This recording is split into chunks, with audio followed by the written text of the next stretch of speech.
You are listening to the We Hired a Sitter for This podcast. We hired a sitter for this. We have a roster of like 7 sitters. I'm spending $3,000 on paints. Do you go to therapy? Never have, nah. There was a small fire. I put it out. Real talk, the stakes are too high with my baby. Comedy, parenting, marriage, life. We do it all. I'm a dad and I'm busy. I have an opinion. I don't know if it'll be right, but I'm Patrick. my name is Gastor. And we hired a sitter. Hey, what's up? We are live. We're not live, but we are on the Jackie Robinson Expressway. Welcome to another episode of We Hired a Sitter for This. We're going upstate. We're driving through Brooklyn and Queens right now. We're going to a gig. Gastor just said goodbye to the kids. You did not hire a sitter. I did not. I'm trusting that they are worthy to be sitterless, you know? Yeah. I think it's time, you know? We had a long pep talk. I told them what they are allowed to cook when I'm not there. Oh, okay. You know? Yeah, what's the menu? So I left a few things that were microwave ready. Gabby made some pasta yesterday. I also ordered a Domino's pizza. Oh, nice. Left that out. And I told my mom to bring over some dinner.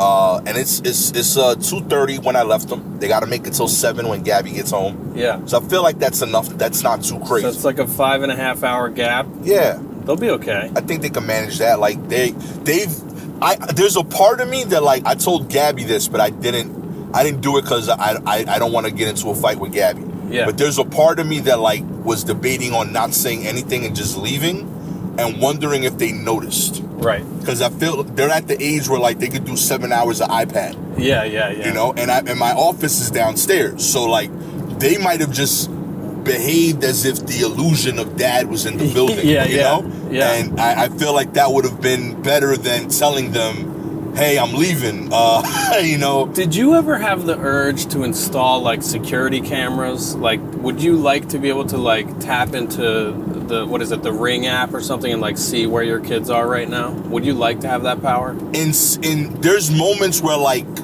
I want to be able to make them think I have that. Right. But I don't want that. Yeah. No, I want to build their ability to do it, and I don't want the stress of that.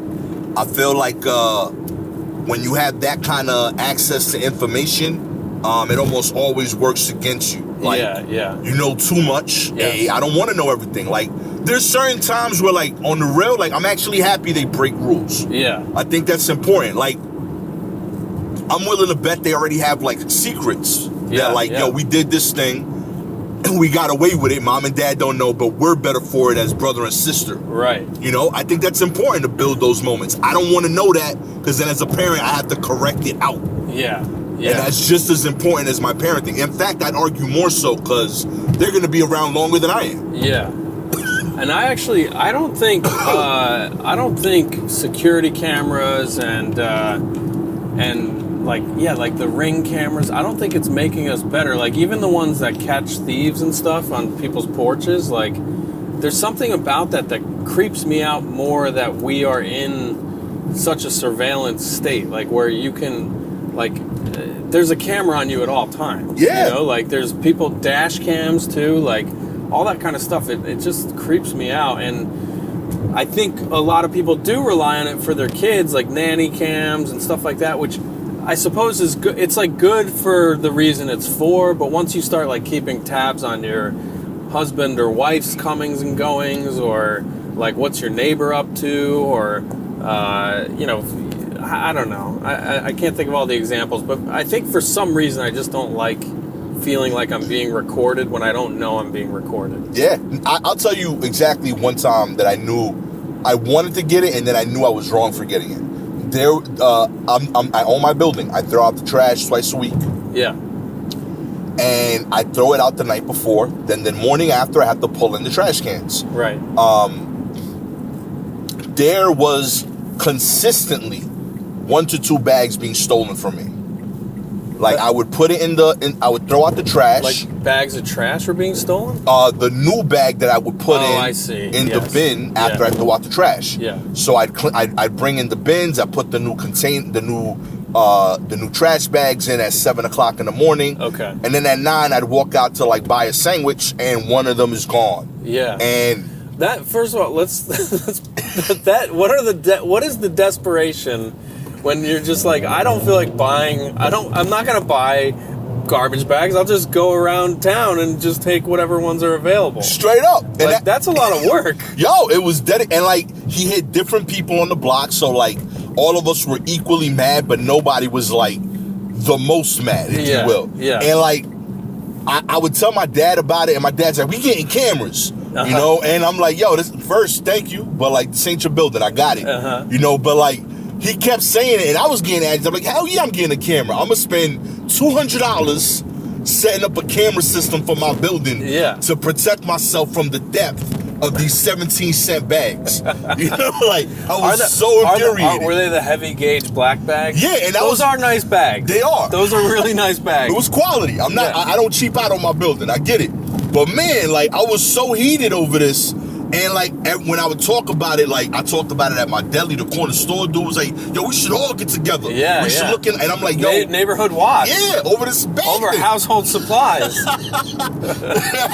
And like, I got inside and I'm like, man, like, yo, if somebody needs a 17-cent bag, like, I think I'd give them the bag. Yes. Yeah, you know, so like, why am I stressing this much?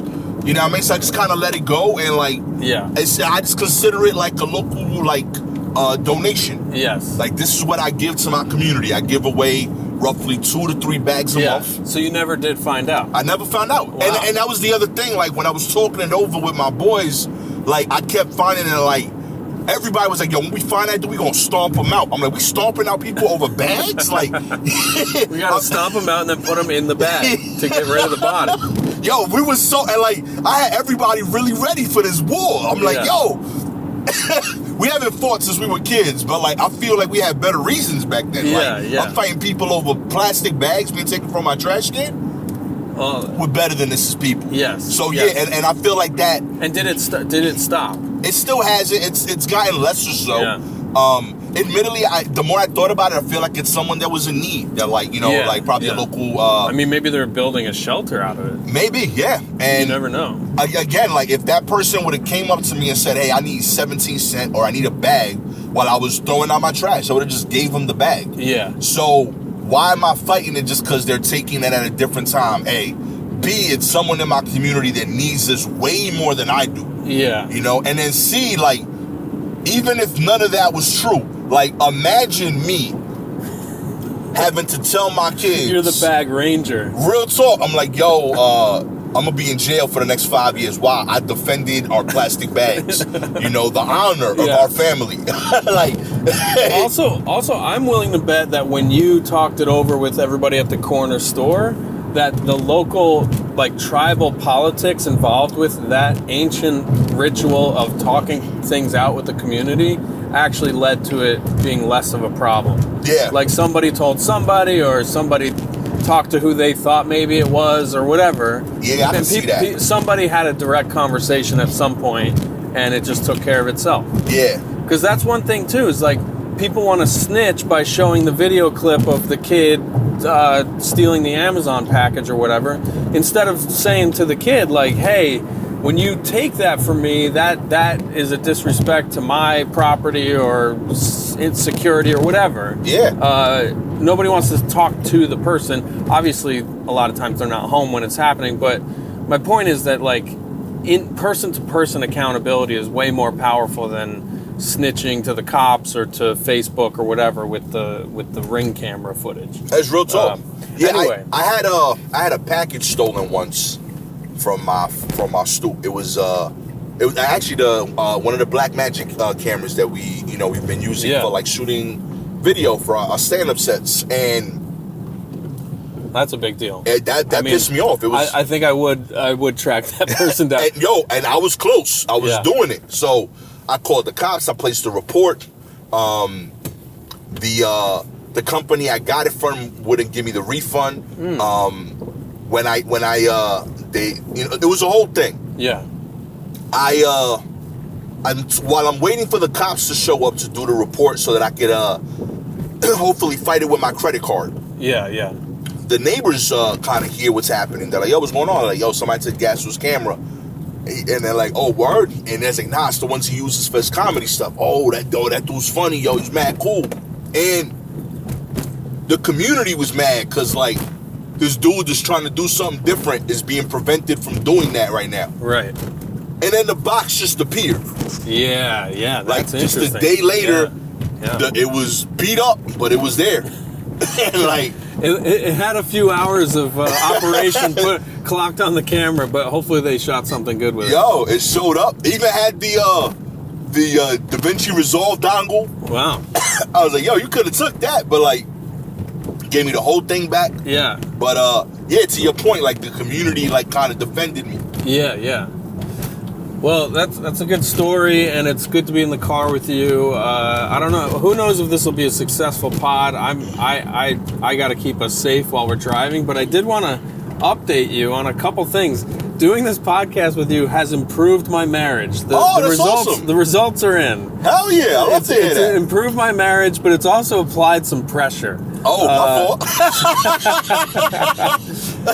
Tell me. Well, the big news is tomorrow night, I don't have any gigs. It's Saturday tomorrow night, and I have no work, so we booked a spa date. We're going to go to the spa tomorrow night. Love that. You had Love the that. great idea. We literally, the other night, we're like, let's go on a date Saturday night. We'll book a sitter.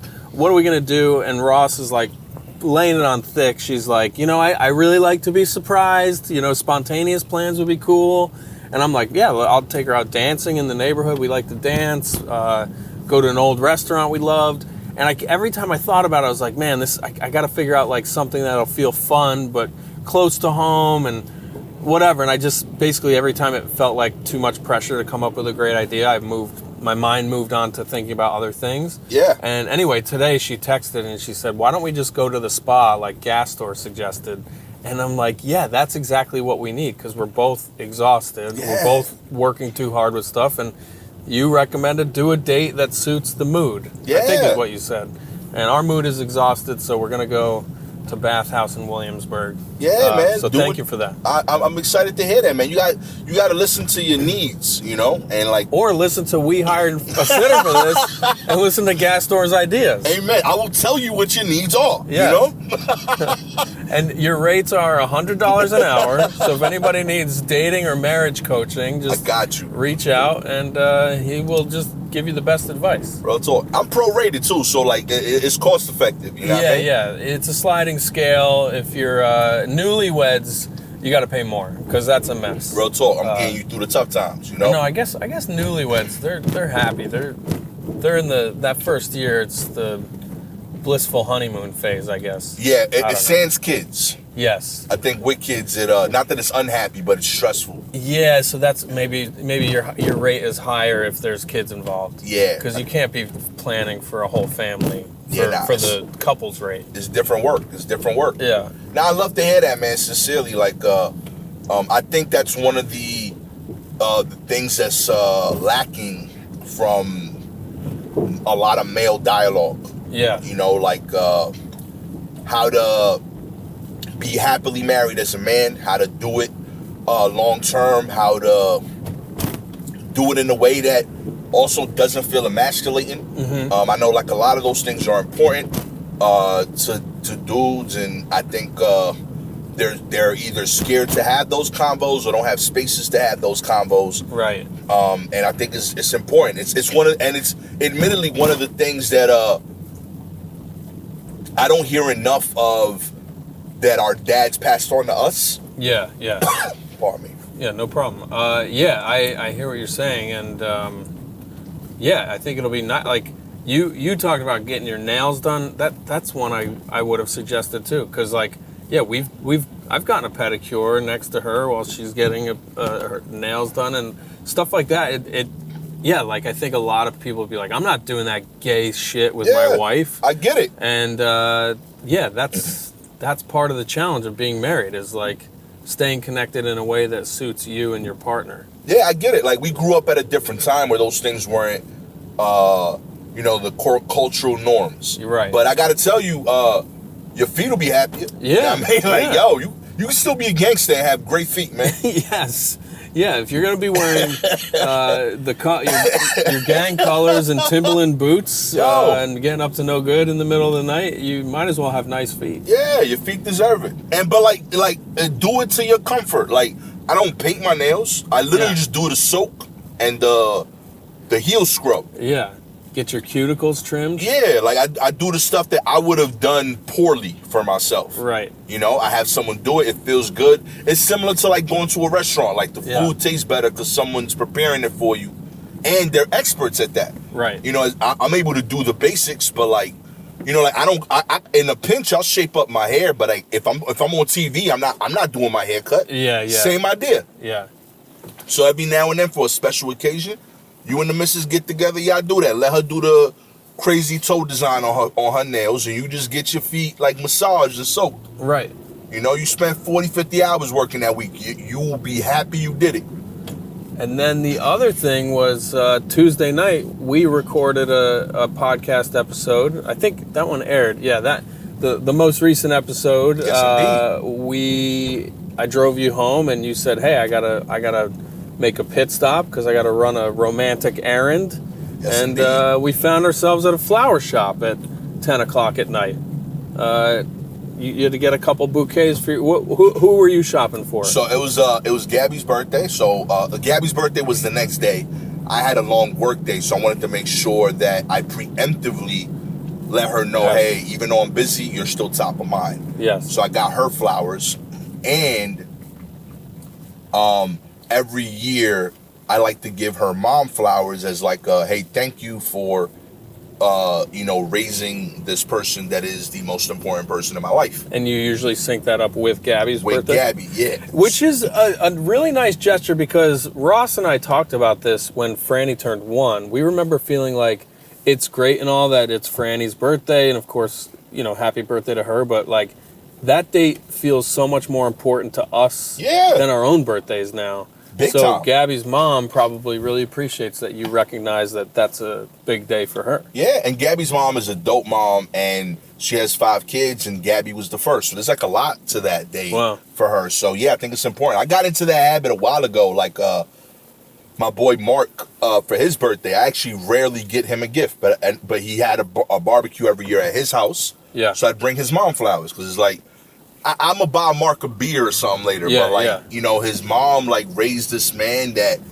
is important to me. Like that's my homie. Like that's my ride or die right there. You know what I mean? So like, I'm appreciative of that. And unlike Mark, who I see and speak with regularly, she's not going to know that. You know what I mean? Yeah. So like, there's one day where like this random dude from Brooklyn that's been taking your son out to do reckless stuff. Just want to let you know we're here together. Yeah. That's beautiful. And I'm appreciative of you and the efforts you put to make this man somebody whose morals I admire and have made me a better person. I love it. Hell yeah, B. Yeah, so you inspired me. We're going to the flower shop. Of course, I can't go to the flower shop and not get flowers for my own wife. Especially if I'm doubling down. Yeah, I'm getting you got 2 big-ass bouquets. You went with the double $40 option. I'm like, I'm going half size. I'm going $20 option. It wasn't a birthday. You bringing in extra. That's a good call. Yeah, this was just an impromptu. And you're so classy. You offered to just buy Ross's flowers for me, which is appreciated and kind. But Ross, I did not let him do that. He did not. I felt like, and I'm very like anti toxic masculinity. Yeah. Like, but I recognize where I have it. I definitely have plenty of it.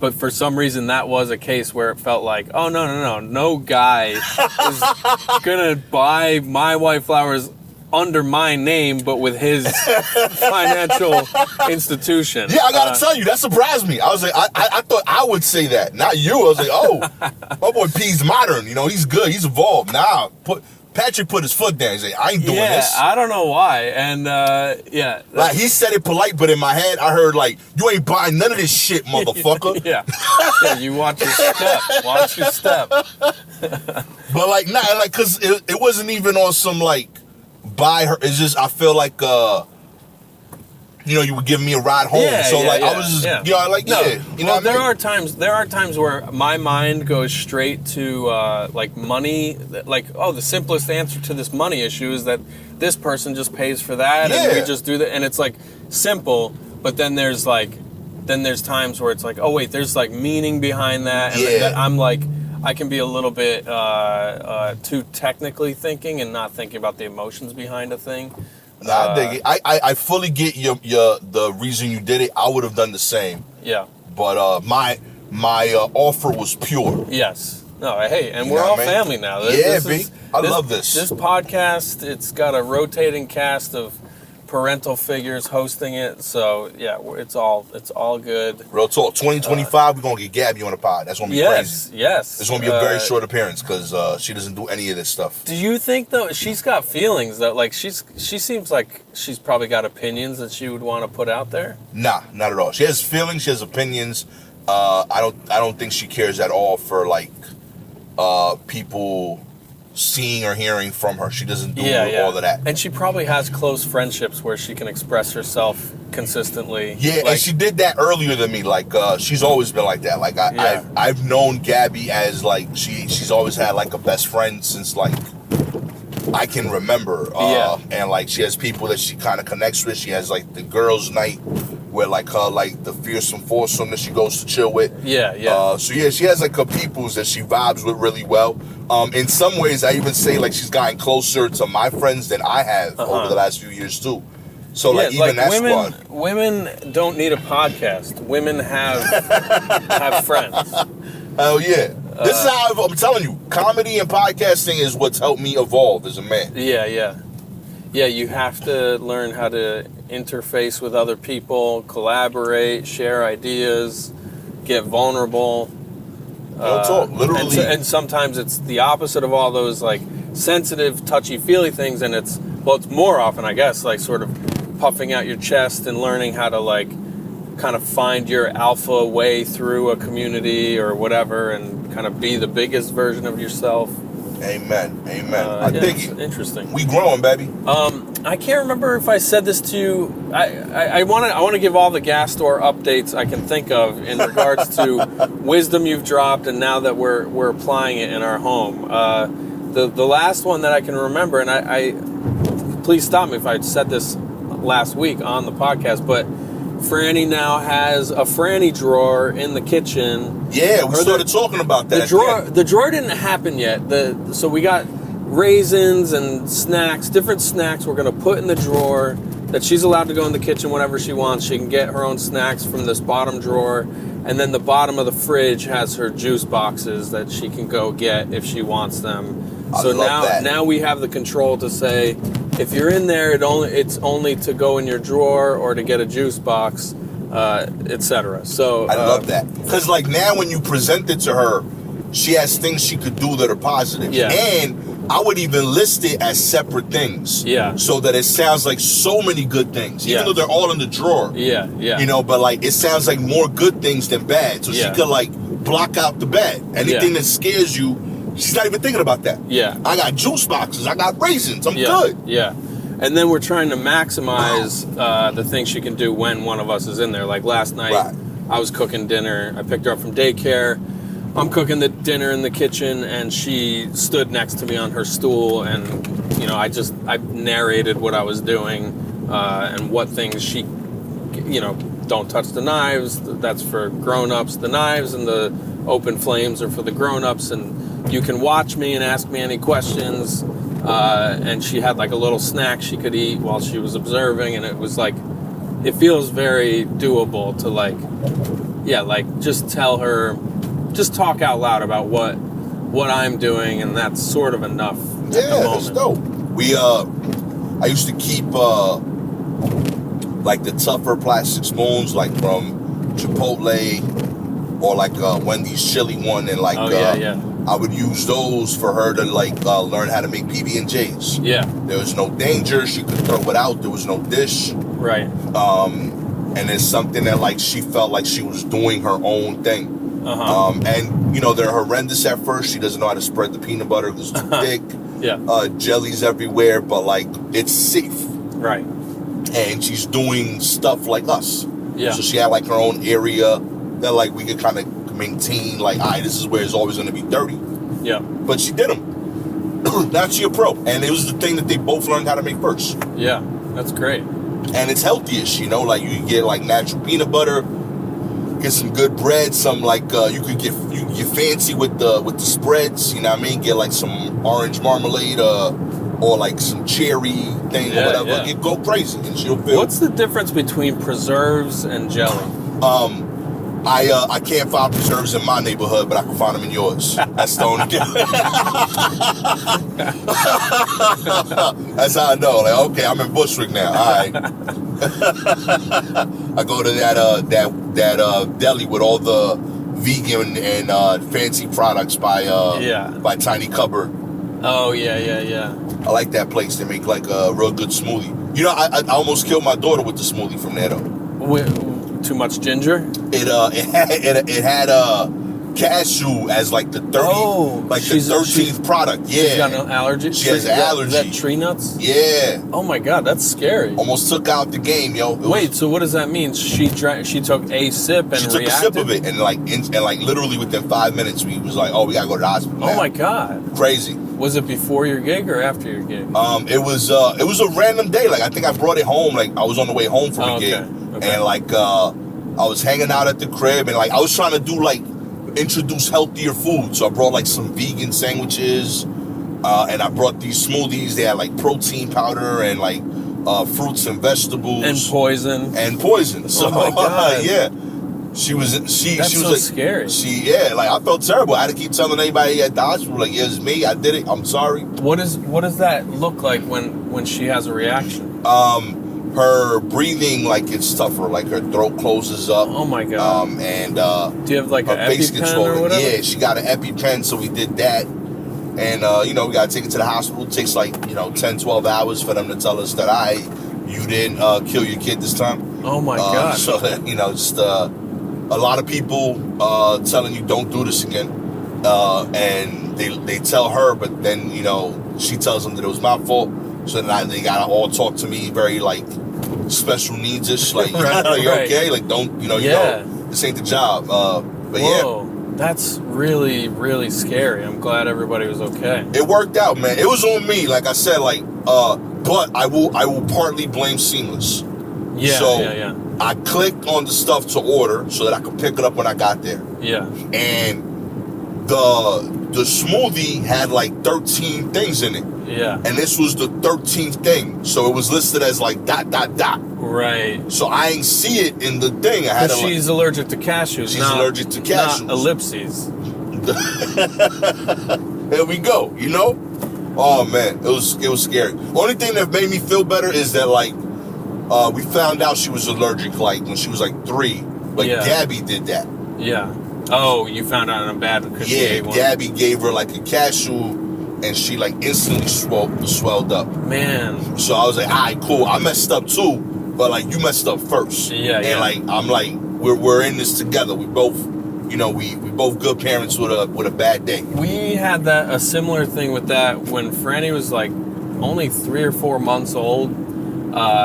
I was clipping her fingernails, and I was always really proud that I'm good with stuff like that, and I'm not scared of stuff like that, and I can handle this, and I'm just gonna do it, and because we both, it's like a sharp object close to your kid's hands, Right. And I clipped off the tip of one of her thumb, like I fucked up, and it was really it sucked. She was bleeding. It was painful for her.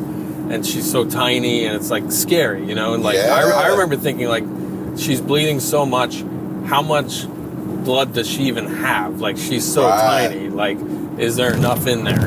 And it was fine, and we wrapped it up, and we did take her to the pediatrician because she put some of that like glue on there, basically. Right. And then. And I felt horrible, and I felt judged by Ross. Like, she's like, I knew we shouldn't do this, and like, it was basically, it felt like an I told you so vibe. Yeah. And then 1 month later, Ross was like, let me do it this time. Same exact thumb, recuts the same spot. Jeez. And it was Ross that time, and it was so horrible, and I'm sure we're getting listeners to turn off the show because nobody wants to hear about this, and I'm starting to feel woozy thinking about it again. But I'm wondering, like, what's wrong with your daughter's finger? Like, what kind of shape is it in? It was mangled. It was mangled. It is like missing one knuckles worth. No, it's all good now, but man, and it's not that much skin came off, but there's so many capillaries, I guess, that it was pretty bloody. That's just hanging out with Gerald Look at this Green. seamless guy on a scooter on the Hutchinson Parkway. That's determination, yo. Yeah. Real talk, man. That bike is too small for this road. Shouts to food delivery dudes, man. They really get it done. I'm always impressed with them, yo. They about their business. And he's getting on 95. I'm certain that's illegal. We don't have a camera to point at the road, but He's getting it done, though. yeah. So, man, that's scary when a kid, injuring your kid in any way is scary stuff. Does he have a license plate on the low? Yeah, it's right below the. Maybe it is legal. I need to get a license plate on like the electric little scooters. Yeah, Go figure. I'm gonna get around him. He's got Uber Eats to deliver. Amen. Respect. Gang, gang. I like that right there, yo. All right. So what else? Oh, I wanted to tell you. So we're in the Kia Sorrento. Maybe this episode is just a checking back in on old topics episode. Yeah. I gotta tell you, it's growing on me. The car. The car. I dig it. You're in acceptance. Yeah. You know, it's more spacious than I figured. I feel like I'm not in the back seat, but from here I don't.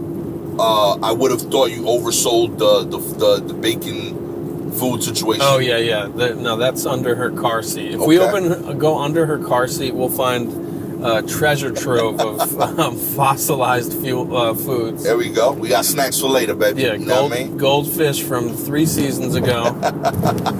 Are these green on purpose? You know? Yeah. This is new. So this, I'll point out the imperfections. We got a crack in the windshield. Hell This is literally 1 week old. I came outside and that was there. I posted, I use Reddit as a resource for everything. So I posted pictures of this. Yeah. And I was like, should I worry about this? Because Ross was going to be driving up to Massachusetts with the kid. Yeah. And I hope they said yes, right? a lot of people said you should replace it when you can. And then tons of people were like, I've been driving around with cracks like that for years. or most of them were like, I live in blank state here, insert blank state here, and everybody drives like that. And a lot of people said in Alaska, because there's not a lot of paved roads, rocks are always doing this. Interesting. And in Alaska, everybody's driving around with cracked windshields. I will replace it though.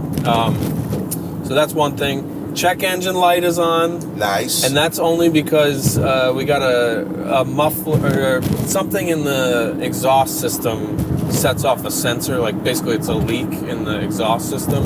I had to tell you, that didn't reassure me at all.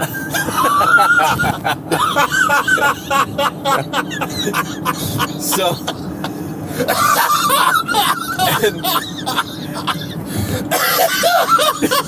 did it just sound like I just made it up? You said that the check engine light is on, but don't worry, it's on because it's supposed to be on, basically. Yeah. No, it's only on because something's severely wrong with that part of the car. But outside of that, it's only on because of New York State emissions laws.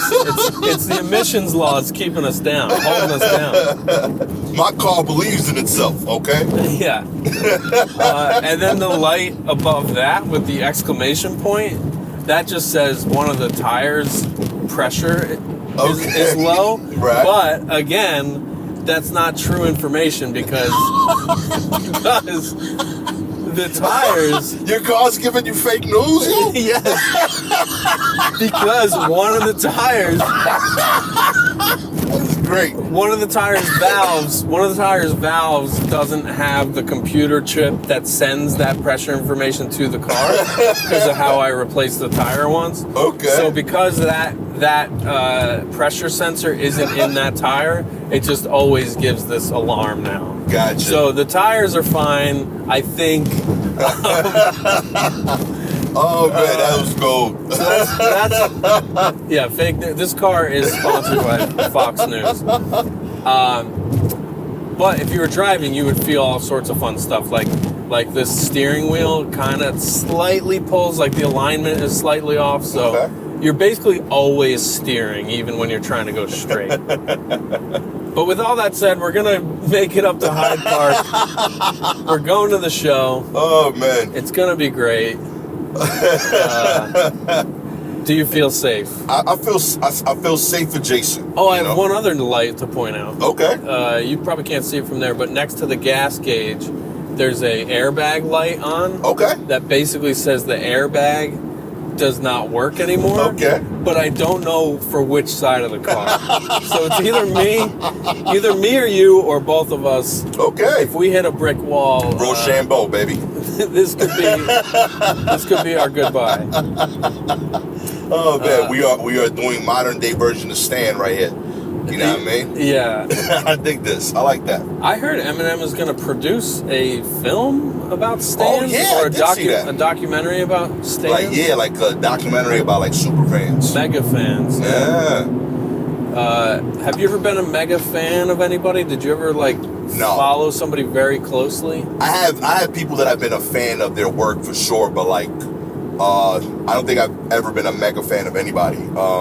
I had some Stan moments of my Really? own. Yeah. So my favorite rapper is this guy named E-Don. I'm ashamed to admit he's a white rapper. E-Don. Okay. E-D-A-N. It's like a Jewish name. He's a really creative guy, like really interesting artist, lyricist, producer. I just loved his stuff. I always loved his stuff. And he was like putting stuff out in the aughts, like between like 01 and like 09, I think was really when he made all his best stuff. And now he just DJs parties and stuff. But he would play in Brooklyn, and I would always go to his shows. And I went to a college show he did at Bard, actually up near where we'll be tonight. Okay. My sister took me to see him. So I saw him maybe 5 or 6 times in a few year span of time. And this was back when I was drinking. And the problem with drinking when you're drunk is it like ruins your ability to have regular boundaries. Right. So like anytime I went to a show, it was always alone because I didn't really know anybody else that liked this guy. I would get hammered and I would dance and I'd sing along or whatever. But I'd always try to find him, to say, "Oh my God, you're amazing." I don't even know what I wanted to say, honestly, but I just wanted to thank him or whatever. Yeah. And at several, I guess I always did on the merch line. I would always say what's up and thank you. But there was one night he played Webster Hall, and his parents were there, and somebody had given his parents flowers, and they're side stage with flowers, watching their kid's show, and I went up to them and was talking their ear off about how amazing he is, and not reading the room. You don't, when you're that wasted, you don't know how to read the room, and I have some shame about that. I think it's amazing. It's great to obviously patronize artists you love, buy their stuff, support their work, but trying to get into their personal orbit is weird. Yeah, I agree. I think there's value in acknowledging the awkwardness. Yeah. And whenever you feel awkward, acknowledge it and make the interaction short.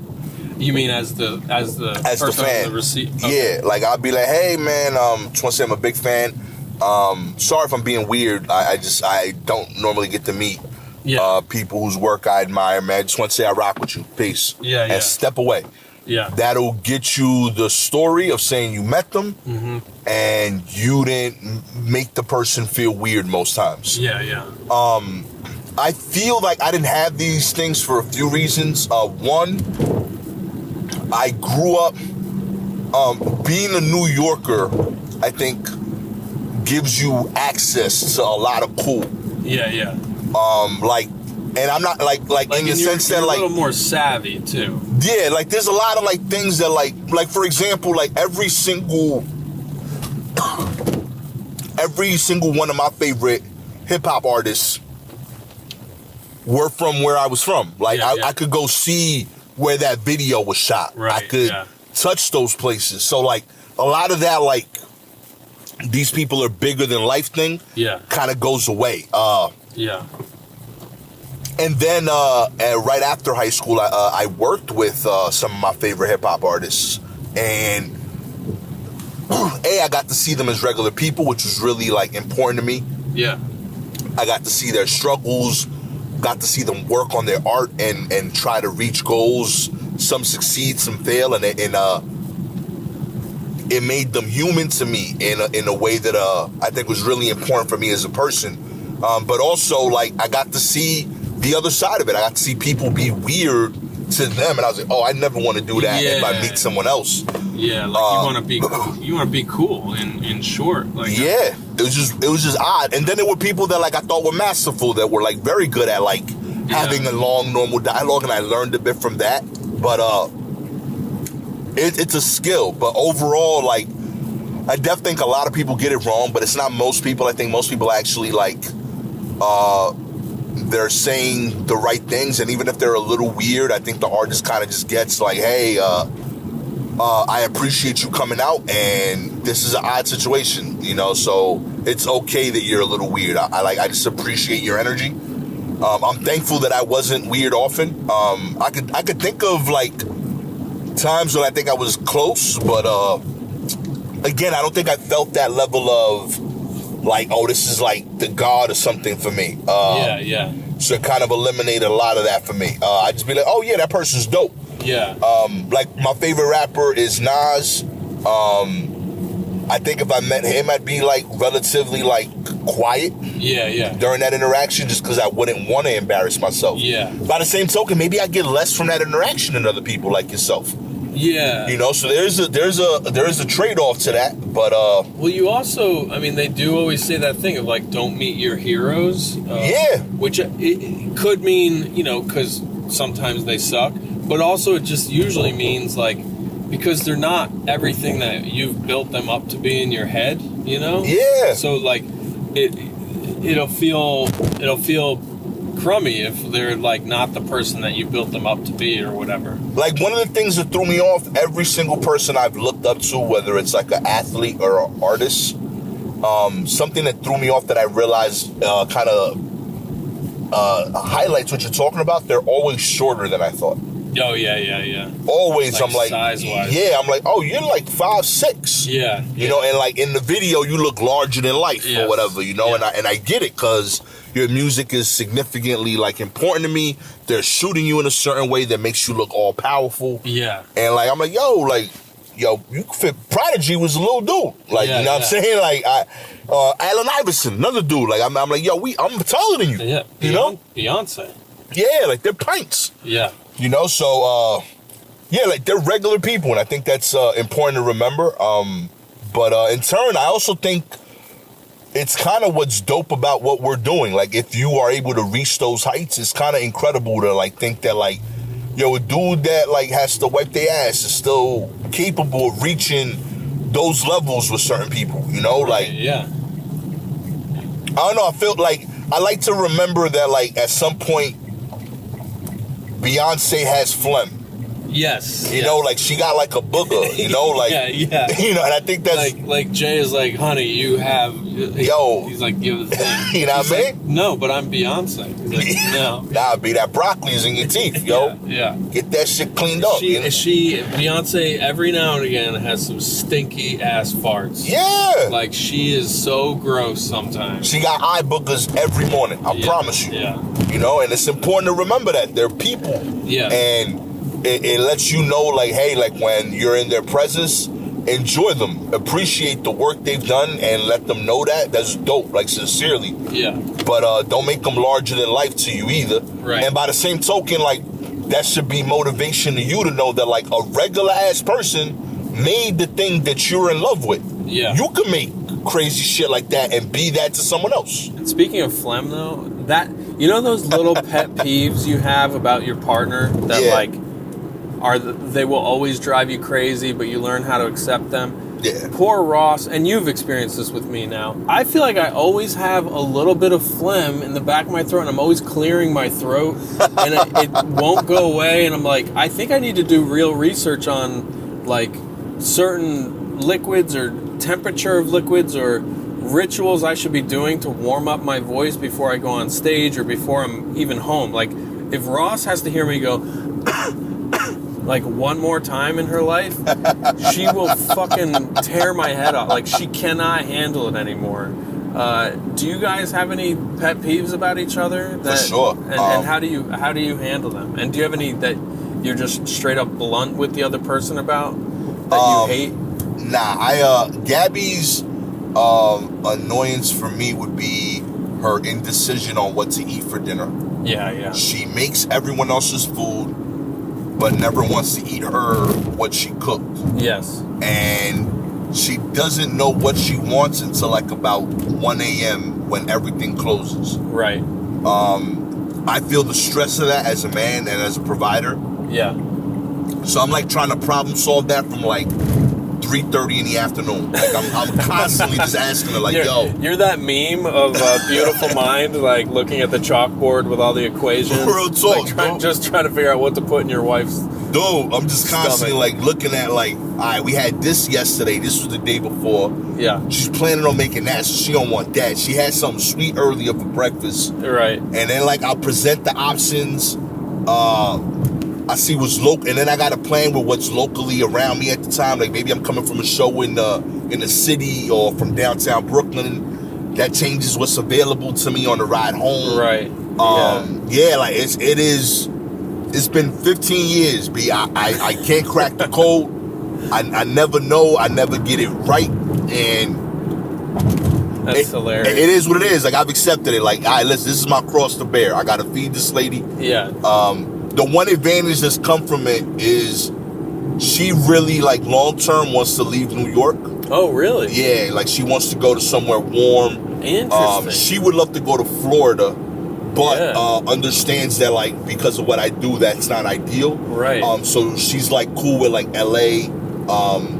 Wow. So this is my argument against it. I'm like, yo, I'm only able to feed you because we're in New York. Like, everything is still open when you finally figure out what you want. Right. Anywhere else we go in the country, you think I'm going to get you, like, fresh freaking burritos at 3 a.m. in Florida? Like, that's insanity. You know what I mean? Like, there's literally 2 cities in this country that can do that. Right. Like, it's limited. And then the range of what you want. You know what I mean? Like, she wanted a muffin yesterday. It was 1 a.m. Yeah. You know what I mean? Like, the bakers are just now getting in. So you know what I mean? Like, they starting their day for, like, the morning rush at 5. That ain't ready. Like, you can get a muffin, but it's going to be a day old. But, another state, you're not getting that muffin at 1 in the morning. Yo, it's limiting. So, like, stuff like that. Wait, how does it... So, this becomes your responsibility just because you are proud to provide for her, and it's like, you want to be sweet. Right, because, like, I could say no, and, like, she'll solve it. But, like, I don't want her, like, mad all night, and then the next day she's like, I didn't eat what I want. That's not right. That's not. She's part of the team. Right. You know. So I make it a point to try to help and figure it. I don't get it right every day. Yeah. But we figure it out usually by the end. But man, it takes 8, 9, 10 hours. I honestly think I'd be 2, 3 specials in if I didn't waste mental energy into doing. I'd be so much more famous. Yeah. You know what I mean? If you weren't making a menu for her every single day. Well, in her defense, you do have that great story about going to Fridays for dessert to pick up dessert. Yeah, like and that's just part. That's a random day for me. Yeah, like just going above and beyond to get her food. She deserves it. I'll do it every time. But like, yes, like I was excited that like she knew what she wanted. I got to go execute. Yes. But it is a challenge. And in turn I have plenty of mine. She definitely hates how I make the bed.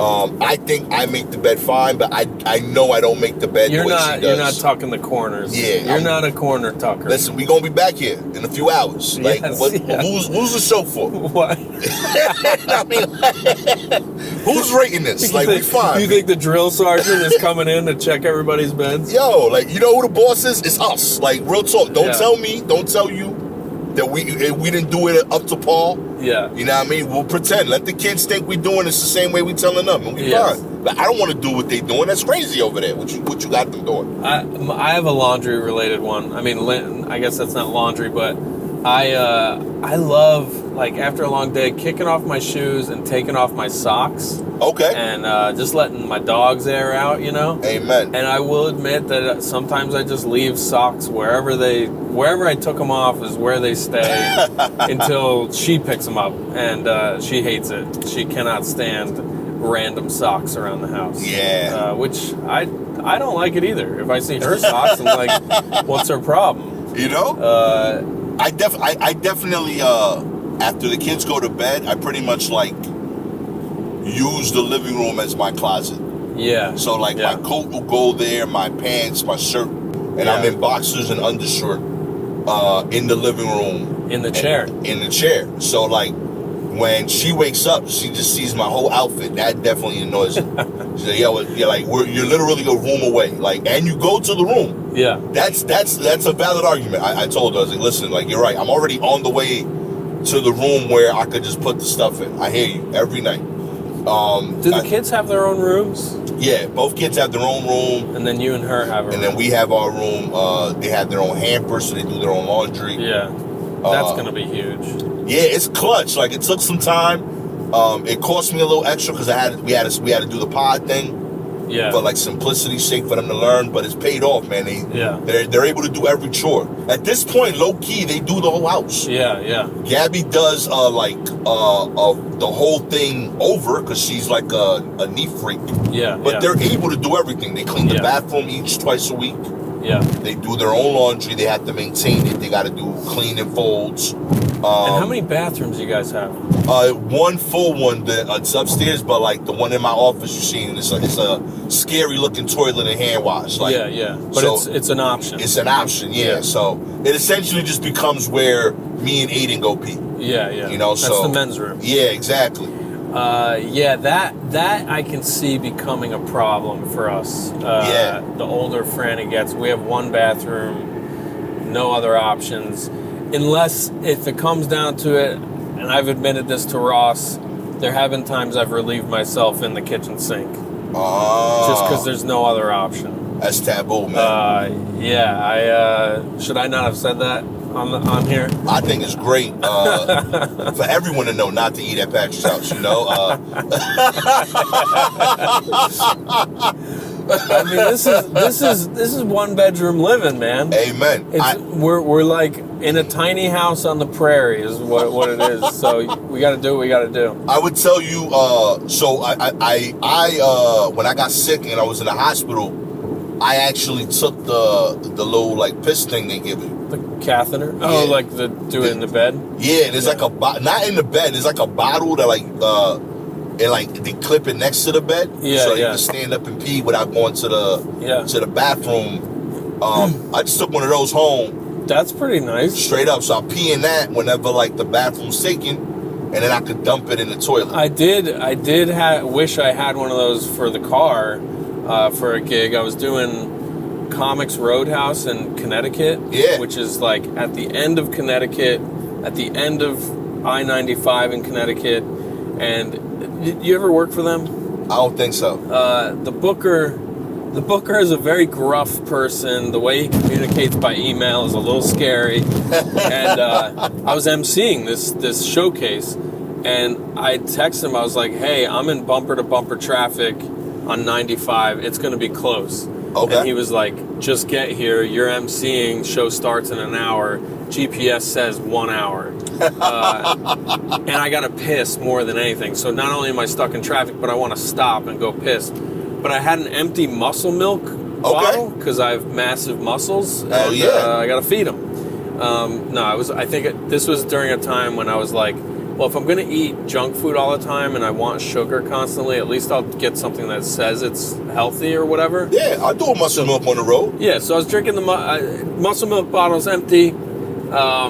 So I decided I'll pee in that. So I get up as high as I can like this in the chair. Okay. And I take out my equipment and I stuff it in the top of the bottle. And I just I had to go so bad, but it took several minutes to get to my brain to that place of zenful peace where I could actually let go. And I finally let go. And this was the oddest sensation I've ever had.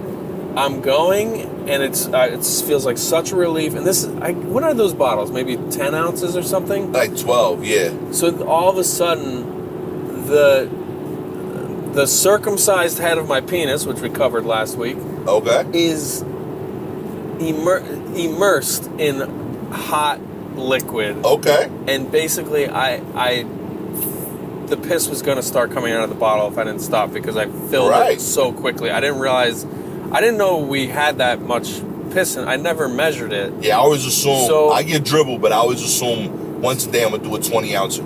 Yeah, and I think that's about what this was because I had to stop midstream, take it out. I'm definitely making a mess at this point in my lab. Yep. Now you're never going to want to take another ride in this car. Oh, man, we're here now. We in it. So I take it out, and then I got to do that thing where I'm holding in a second half of a piss. Yeah. And I roll the window down, and I'm like shaking piss out into the frigid night air on the highway. And then I redo it again, and I think it did fit in the second dose. But and that never feels as good. But I after that I did Google truck driver pee containers. Driving catheter is a thing I looked up, and there are devices that allow you to keep driving while going. Interesting. But the answer is not a soft drink bottle because they're not big enough. Nah, nice. And I was glad it was a muscle milk because it has the wide mouth on it, and like a 16-ounce soda, I could do it in one of those if I had to, but it would take some mashing to. Yeah, that's not worth it, bro. Fit. You'd get injured. Nah, man. I'm telling you, get the thing from the hospital. Yeah, I like the sounds of that. I want that. It works. And to your point, I keep one in the car. Yeah. I have it in a bag in the trunk so that when I need to, I can pull over, take a leak, keep it moving. It has a handle so your hands stay clean. Yeah. It works, man. Here's the trick I do. If I ever pull over on the side of the road and pee, I always hold the phone up to my ear.